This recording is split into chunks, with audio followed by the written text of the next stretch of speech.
Hello everyone, back with my David Bowie collection, and we are at number 16, and we have Earthling, the drum and bass one. Yes, a CD, and that's the cassette. Now, Earthling was released in 1997, I think it was February 1997. It's Bowie's 20th studio album, and this one was majorly influenced by kind of industrial and drum and bass sound. This album, I remember prior to this album, before it was released, I said to myself when I heard he was doing a drum and bass album, I didn't believe it at first, I thought it was a piss take. But I remember saying, I'm not going to like this album. Absolutely no way. But when it came out, I have to say, I was very much surprised. And that kind of sound now, it's not some Prodigy and that kind of music. I was not into it all. I don't mind the Prodigy, but I just wouldn't be into that kind of music as such.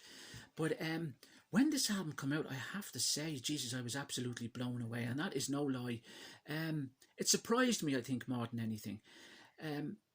The opening track, Little Wonder, which is kind of a song. It just kind of takes its own format. It takes its own life. Yes, it's drum and bass, but you've got all these other sounds coming in all the time, all this techno-y sound, and you've got Reeves Corbell's totally experimenting with guitar sounds and so forth, and even Mike Garson with the piano, and it creates a sound that was so different for Bowie, like totally what you would not expect. Like, David Bowie's never done an album like this before. He had never done an album like this, nor did he do an album like this ever again.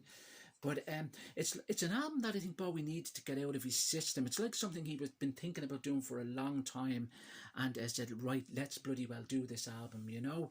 And he gave his band that he worked on this album such I wouldn't say he gave them total kind of control of the album, but he certainly he certainly gave them a big input on this album, and it really kind of took Bowie to a different level. It's kind of a very clever album, this, to be honest with you. Yeah, the songs that were on this album, Little Wonder, which was that actually wasn't the first release from the album. The first release from the album was Telling Lies, that was released in 1996, 1996, I should say, a year earlier on the internet. The first time anyone had ever released a song on the internet before. And I remember hearing that, and I remember not being over keen on it either. But it kind of grew on me then. Once it appeared on this album, it kind of grew on me. Then the opening track, as I said, Little Wonder, is followed by the song Looking for Satellites, which is an absolute cracker of a song, a really good song. Again, every song in this album, even though it's a drum and bass album, every song on this album sounds kind of very different from the other. Like, it has that kind of feel, that drum and bass feel all throughout the album, that kind of new electronica kind of sound. But every song kind of takes on its own different, in a way, its own different kind of character as such.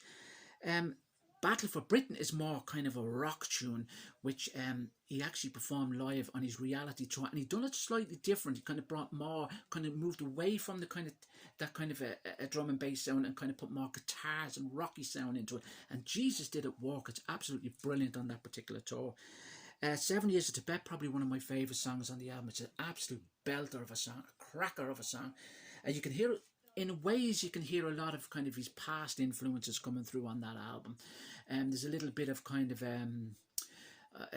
his kind of 70s, and even his Ziggy style coming through on that album. You can hear it kind of through, especially in the lyric writing on that particular piece.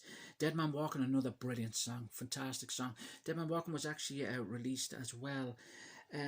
Telling Lies, of course, The Last Thing You Should Do, another great song. He sang that with Robert Smith from The Cure at his 50th birthday bash, and he does an absolutely brilliant version of it as well. I'm Afraid of Americans, which is a song that was released for a movie. Oh God, I can't think of the name of the film now, to be honest with you, prior, but he redone it then again for this particular album. And then Law, Earthlings on Fire, which closes the album, another fantastic song, very much kind of a song that kind of goes back, kind of has his 70s feel as such. You can hear it on that particular track as well. Yeah, so it is a great album. It got released on vinyl. This is not the particular 1997 original release. This is one that was released a few years later on the music on vinyl.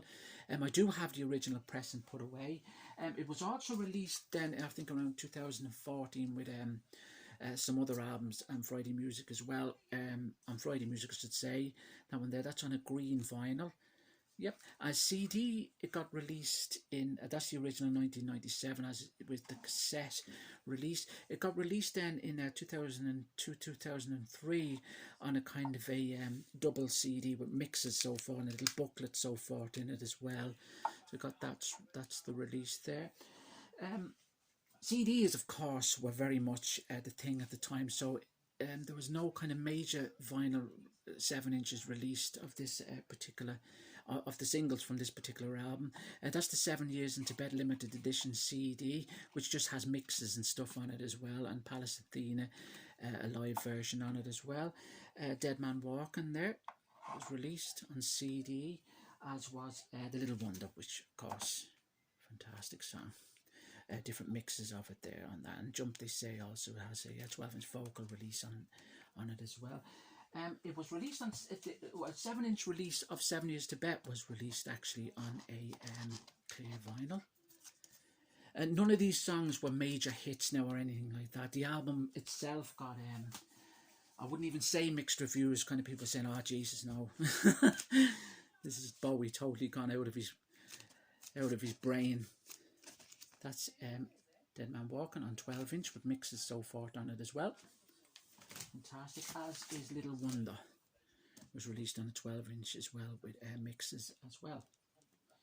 Yeah, so the album itself wasn't a huge success now, to be honest with you. Lots regard this probably kind of with the Never Let Me Down saga, that it's just not David Bowie, and it's just not what we're used to hearing from Bowie, or what we expect from Bowie, of course. But Bowie being Bowie will always surprise us all. But he really did surprise me with this album. As I said, he worked with some great musicians on this album, and we have Gaylan Dorsey, of course, on bass, which is she features very strong on this album on the bass, as does Reeves Gabrels. Reeves Gabrels really had a lot to do with this album. Of course, Reeves Gabrels produced this album along with Bowie, and Mark Platte, of course, who produced and engineered and does the mixing for this particular album. Mike Garson really shows in this album as well. Lots of his piano playing, especially on tracks like Dead Man Walking. Zach Alford, his drums are absolutely unreal on this, especially his electronic percussion on it. It's absolutely sublime. Mark Platte, of course, works on it as well on keyboards, so forth.